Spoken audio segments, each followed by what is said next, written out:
Bonjour Jean-Christophe Couvi. Oui, bonjour. Vous êtes secrétaire national Unité SGP Police, Force ouvrière. Merci d'être en direct avec nous ce matin sur RTL. Emmanuel Macron l'a donc confirmé hier à Marseille. Les policiers et gendarmes pourront bientôt faire payer immédiatement l'amende forfaitaire pour consommation de drogue par carte bleue. Grâce à un terminal de paiement, les agents seront équipés ou en liquide. Ça vous paraît réaliste ? Bah écoutez, alors déjà on a appris cette annonce comme vous, comme tout le monde. Je crois que malheureusement on va devoir s'habituer à ça, c'est-à-dire que les hommes de terrain et les femmes de terrain ne sont jamais consultés. Donc on a une annonce politique qui est faite. Et en fait, on ne sait pas comment ça va être transformé sur le terrain après. Apparemment, le déploiement des terminaux de paiement a commencé. Donc oui, alors ça c'est effectivement. Alors ça aurait commencé. Nous, on n'a pas la remontée dans les commissariats. La seule, j'allais dire, problématique, si vous voulez, c'est que quand vous interpellez un individu qui consomme des stupéfiants, donc vous allez lui dresser une amende forfaitaire délictuelle. Deux solutions, parce que là aujourd'hui, en fait, on dresse l'amende et après la personne reçoit un courrier, donc courrier nominatif à la maison. Donc effectivement, c'est pour ça qu'il y a un si faible taux, j'allais dire, de recouvrement. 35% des amendes encaissées aujourd'hui, oui. Oui, alors c'est vrai que les policiers n'aiment pas travailler pour rien, c'est normal, comme toute personne sur Terre, je pense qu'on aime bien donner un sens à notre métier. En revanche, là où ça va être compliqué, c'est qu'on va demander maintenant aux policiers de faire le travail d'un chargé de recouvrement du trésor public. C'est-à-dire que sur place, face à la personne qui consomme des stupéfiants, on va lui dire, voilà monsieur, vous devez payer tout de suite soit en liquide, soit en carte bleue.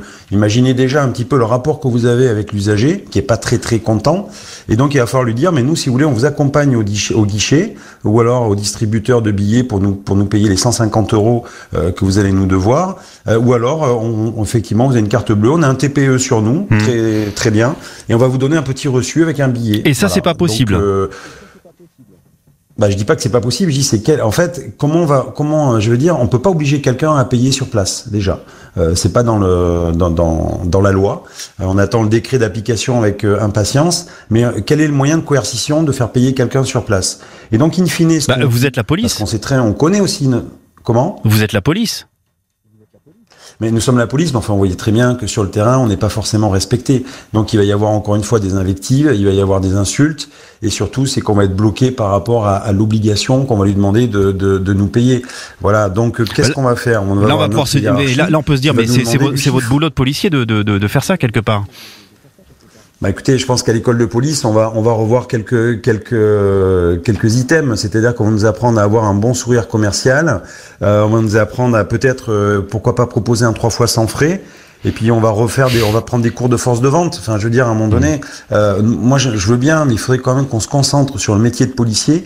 Nous, le métier de policier, c'est de faire des interpellations, c'est de dresser des procès-verbaux, et après le recouvrement, c'est pas nous, c'est la DGFIP, c'est le rôle du Trésor public. Et s'il y a des dysfonctionnements, et dans le recouvrement, c'est pas aux policiers de terrain de pallier à ce dysfonctionnement. Alors là, c'est ce qu'on va demander, et on sait très bien qu'on a une politique du chiffre. Donc, in fine, on va demander aux policiers des comptes sur le terrain en disant, voilà, aujourd'hui, vous avez fait combien d'AFD et pourquoi vous n'avez pas récupéré l'argent tout de suite. Et donc, le policier va avoir une charge supplémentaire et devoir s'expliquer avec sa hiérarchie. Donc, vous le dites très bien, c'est pas applicable sur le terrain. Reste qu'il y a un problème, et vous l'avez dit vous-même, Jean-Christophe Couvi, 35% des amendes sont encaissées aujourd'hui. Pourquoi si peu ? Alors c'est la vraie question, c'est-à-dire que au lieu tout de suite d'éviter le problème et de dire mais tiens c'est le policier de terrain qui va régler les dysfonctionnements déjà de la société et puis peut-être le dysfonctionnement interne de la fonction publique, savoir identifier les problèmes. Alors pourquoi est-ce qu'il y a que 35% de taux de recouvrement? Comme je vous disais, il faut savoir qu'au tout début les AFD étaient envoyés donc en accusé réception. Or les gens n'allaient pas les chercher. Donc du coup quand vous n'allez pas chercher, vous n'avez pas connaissance que vous avez pris. Ça n'a pas de valeur. Deuxième, puisqu'on est passé à autre chose maintenant, que ça devait peut-être coûter trop cher au service public. Donc c'est un courrier nominatif. Donc vous recevez un courrier chez vous en disant effectivement d'aller payer. Ce qui se passe normalement, c'est qu'on peut bloquer vos comptes. Enfin moi, ça m'est déjà arrivé une fois il y a quelques années où j'étais pas au courant que j'avais reçu une amende de 35 €. Mes comptes étaient bloqués. Il a fallu donc que j'aille faire une levée de compte au trésor public. Donc pourquoi aussi ne pas utiliser ça? Alors c'est peut-être long. Et vous n'avez pas la réponse. Pourquoi on fait pas ça? Je n'ai pas la réponse. Ben non. Alors on nous rejette, on nous dit oui, mais c'est parce que les policiers, quand vous dressez vos AFD, vous allez trop vite, vous relevez pas forcément toute l'identité, et donc après il y a des pertes. Donc ça c'est un peu facile aussi. Et c'est juste rappeler que le stress du terrain, c'est pas, vous voyez, dans un bureau avec des technos qui pensent à comment on peut réaliser cette opération. Jean-Christophe Couvi, dernière question. Au fond, c'était une bonne idée cette amende? Alors, pour les consommateurs de drogue. C'était une bonne idée, mais encore une fois, ça a été imposé sans nous consulter, et on aurait pu réfléchir peut-être à d'autres solutions. Nous, on avait prévenu le ministère en disant attention, je pense que c'est pas forcément, ça va pas forcément marcher tout de suite. Déjà, il faut, vous savez, c'est la culture, il faut se l'accaparer, et après, il faut cibler les bonnes personnes. L'idée, c'était de désengorger les procédures. C'était effectivement, quand vous interpellez un consommateur d'usage de stupéfiants, cette personne risquait 1 an de prison, 3 750 € d'amende. Donc on ramenait la personne, on faisait une procédure.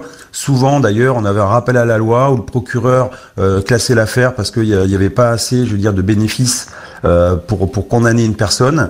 Par rapport au peu de drogue qu'on trouvait sur lui. Donc ça engorgeait beaucoup les Donc vous dites que ça a été mal préparé, cette amende? Ça a été pensé, j'allais dire, de façon fiduciaire, et effectivement, nous, on aurait pu être plus intéressés, voilà, par rapport à ça, en disant comment on peut faire justement pour essayer de pallier à ça ou pas. Mais en revanche, je sais que mes collègues utilisent beaucoup cette amende, 350 000 en 3 ans, c'est pas rien. Oui. Et donc, en fait, effectivement, on leur demande de le faire, donc ils le font. Ça, j'allais dire que ça simplifie quand même. Je dis pas que c'est une fausse idée, une fausse bonne idée. C'est juste que des fois, encore une fois, il faut laisser une chance au produit, mais surtout, j'allais dire, aller demander un peu des conseils aux gens de terrain et qui pourront faire évoluer ce système. Le message est passé. Merci beaucoup Jean-Christophe Couvi, secrétaire national unité SGP Police Force Ouvrière.